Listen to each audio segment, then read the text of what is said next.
কলিয়াবৰৰ এটি দৰিদ্ৰ দুৰ্ভগীয়া পৰিয়ালৰ জীৱন সংগ্ৰাম। কলিয়াবৰ হাতীপুৰা কচুৱনী গাঁৱৰ এই পৰিয়ালটিৰ কথা শুনিলে আপোনাৰো মন হেমেকি উঠিব। কচুৱনী গাঁৱৰ জোৰাম নাথ আৰু মীনা দেৱীয়ে একমাত্ৰ পুত্ৰৰ সৈতে চলাই গৈছে জীৱন সংগ্ৰাম। 12 বছৰ পূৰ্বে একমাত্ৰ পুত্ৰ বিতুনাথ পতিত হৈছিল এক ভয়ংকৰ দুৰ্ঘটনাত। তাৰ পাছতে পিতৃ মাতৃয়ে নিজৰ সা সম্পত্তি বিক্ৰী কৰি চিকিৎসা কৰালে যদিও আজিও সুস্থ হৈ নুঠিল এইগৰাকী পুত্ৰ। ৱাকিং ষ্টিক নহ'লে থিয় হৈ থাকিব নোৱাৰে এইগৰাকী পুত্ৰই। এতিয়া আনৰ খেতি বাতি কৰিয়ে এনেদৰে অসুস্থ পুত্ৰক বৃদ্ধ পিতৃ মাতৃয়ে মুখ পাতি আহিছে। আনকি পুত্ৰক ব্যস্ত ৰাখিবৰ বাবে ঘৰতে এনেদৰে এখন সৰু দোকান খুলি দিছে পিতৃ মাতৃয়ে। দোকানখন নামতহে আছে, এই দোকানখনত নাই পৰ্যাপ্ত পৰিমাণৰ বিভিন্ন সা সামগ্ৰী।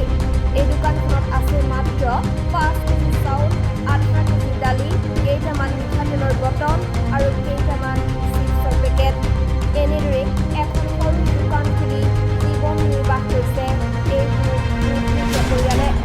কলিয়াবৰৰ ভিন্ন প্ৰান্তৰ সাধাৰণ ৰাইজে চৰকাৰী গৃহ লাভ কৰিছে যদিও আজিৰ প্ৰতি চৰকাৰী কোনো ধৰণৰ সাহায্য তথা এটা বাসগৃহ লাভ কৰা নাই এই পৰিয়ালে।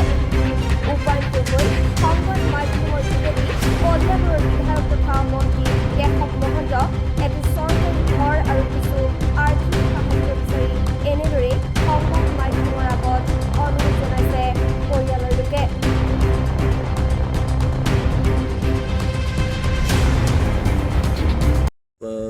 নামটো কি আছিল কখন? মীনা দেৱী। মীনা দেৱী হয়। মানে কি কেনেকৈ চলি আছে আপুনি? ল'ৰাটোতো আপোনাৰ এতিয়া যেনে তেনে মানে হেৰি কণ্ট্ৰলৰ চাউলকেইটাৰ সৈতে আৰু যেনে তেনে চলোঁ আৰু কেইটামান আনি কৰি লৈ। ল'ৰা কেতিয়া এতিয়া 12 বছৰ হ'ল। 12 বছৰ আগতে এক্সিডেণ্ট হৈছিল। হয়। মানে কি তেখেতৰ কি প্ৰব্লেম? এতিয়া খোজকাঢ়িব নোৱাৰে নেকি? খোজকাঢ়িব নোৱাৰে, এনেই ব্ৰেইনত হৈছিলে। গুৱাহাটীত আৰু তেজপুৰত চিকিৎসা কৰি এতিয়া আমাৰ ভেটিটো এই একঠা মাটি আছিলে আৰু সেইকণো বেছি কৰি তাক ভাল কৰিলোঁ। এতিয়া মানে লোকৰ মাটিতে আমি আছোঁ। এতিয়া অকণমান কিনি লৈছোঁ, এইকণ কিনি একেবাৰে লোৱা নাই, পইচা নাই যে। এতিয়া দোকানখন কাৰ? দোকানখন আমাৰে। দোকানখন মানে সেয়া আৰু হেৰি যেনে তেনে হেৰি 1000মান টকা দি পেলাই পহিলা খুলিলোঁ। খোলাৰ কাৰণে এতিয়া মানুহ নাই যে, এতিয়া দিনটোত 10 টকা 20 টকা 30 টকা 50 টকা কেতিয়াবা তেনেকৈ ওলায় আৰু। দোকানতো আপোনাৰ মাল চাল নাই দেখোন? নাই, একোৱেই নাই। আনিবলৈও পইচা পাতি নাই, মানুহো নাই ইয়াত। দিগদাৰ। ভেটা ছিজনত হেৰি হয় আৰু 500মান টকা ওলায় আৰু ভেটা ছিজনত। এতিয়া নহয়। ইটা ভাটা খোলা থাকিলে হয়, তেতিয়া মানুহ থাকে যে। চৰকাৰী ঘৰ পোৱা নাই? চৰকাৰী ঘৰ পোৱা নাই। ৰেচন কাৰ্ডটো আছে? আছে আছে। ঘৰৰ কাৰণে এপ্লাই কৰা নাই? কৰিছিলোঁ, হ'ব বুলি কৈছে, কয় আৰু দিয়া নাই। এতিয়া এনেকৈ আছে? এতিয়া এনেকৈ আছোঁ। ভিতৰত বৰষুণ পৰে, থাকিবলৈ জেগা নাই। এতিয়া স্থানীয় বিধায়ক আছে, কেশৱ মহন্ত ডাঙৰীয়া আছে, তেখেতলৈ কিবা অনুৰোধ থাকিব নেকি আপোনাৰ? থাকক আৰু এনেই কওনে? কেশৱ মহন্ত ডাঙৰীয়া ছাৰ, আপোনালৈ এটা অনুৰোধ কৰিছোঁ। অনুৰোধটো আপুনি যাতে গ্ৰহণ কৰে। আৰু আমাৰ মানে একেবাৰে উপায় নাই। দেউতাকৰো বেমাৰ, কাম কৰিব নোৱাৰে, ল'ৰাটো এক্সিডেণ্ট হোৱা, আৰু মোৰো অলপ দিগদাৰ। এতিয়া বহুত আমাৰ ঘৰটোও মানে পোৱা নাই, ঘৰটোও দিব আৰু লগতে কেইটামান পইচা কৰি দি অকণ সহায় কৰিব। ল'ৰাটোৰ দোকানখন অকণমান দি দিবৰ কাৰণে এনেই চলা কৰা আমাৰ বহুত দিগদাৰ হৈছে। আৰুনো কি ক'ম আৰু আপোনাৰ ওচৰত তাকে অনুৰোধ কৰি কৈছোঁ আৰু। চলি আছে? চলি আছোঁ। কি কৰে আপুনি বেলেগৰ? এনেই বেলেগত অইনটো নাই আৰু, খেতি বাতি অকণমান কৰোঁ। মাটি এবিঘা মানে আধি কৰি লৈছোঁ, যাতে খেতি পথাৰ কৰোঁ। নিজৰ মাটি নাই? নিজৰ বেলেগ মাটি নাই আৰু, এই একঠা মাটিতে মই মানে বহি আছোঁ। বেলেগৰ মাটি আধিকে চলি আছে? বেলেগ মাটি মানুহৰ লৈ পেলাই চলি আছোঁ। আপোনাৰ ল'ৰাটো আছে? ল'ৰাটোৱে, আৰু একো নাই। ল'ৰাটো এতিয়াতো দুৰ্ঘটনা? ল'ৰাটো এতিয়া এক্সিডেণ্ট হ'ল আৰু এইফালে চলিব কৰিব নোৱাৰে, আৰু মোৰো অৱস্থা পাতি বহুত দিগদাৰ। আৰু এইফালেদি মানে মাইকী মানুহৰ অকণমান অসুস্থ, মানে যেন তেনে মানে কৰি মেলি চলি আছোঁ আৰু উপায় নাই। চৰকাৰী ঘৰো পোৱা নাই আপুনি? চৰকাৰী ঘৰো পোৱা নাই, মানে দিম বুলি কয় দিয়া নাই। কেতিয়ালৈ দিয়ে কি হয় নাজানো ছাৰ, আপুনি আৰু চাই চিতি কি কৰি দিয়ে দিব আৰু।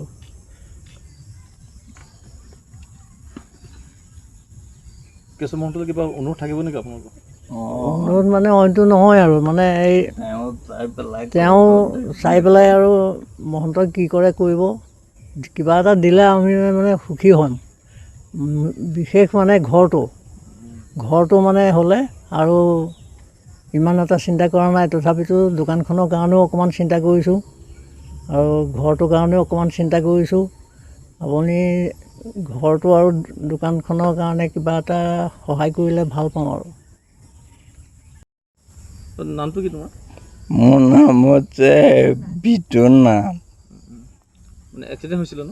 হয়, এতিয়া কি খোজকাঢ়িব নোৱাৰা? এটা মানে আপোনাৰ বাৰীত জোৰ না।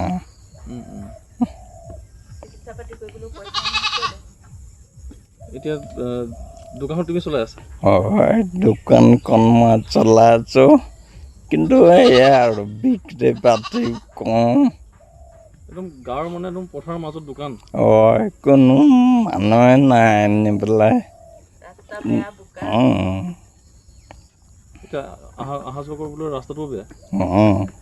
বোকা যে আপোনাৰ, সেইটো কাৰণে মানে মানুহ তেনেকৈ নাই আৰু।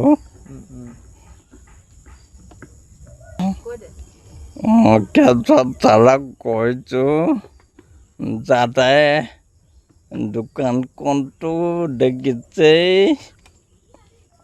এনেই বিক্ৰা পাতা নাই,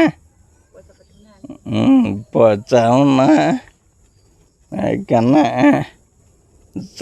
যাতে আৰু আমাক অকণমান চায় আৰু। চৰকাৰী ঘৰো পোৱা নাই? চৰকাৰী ঘৰো পোৱা নাই, নহ'লে আপোনাৰ আগলৈতো মই কৰিব নোৱাৰোঁ একো কাম।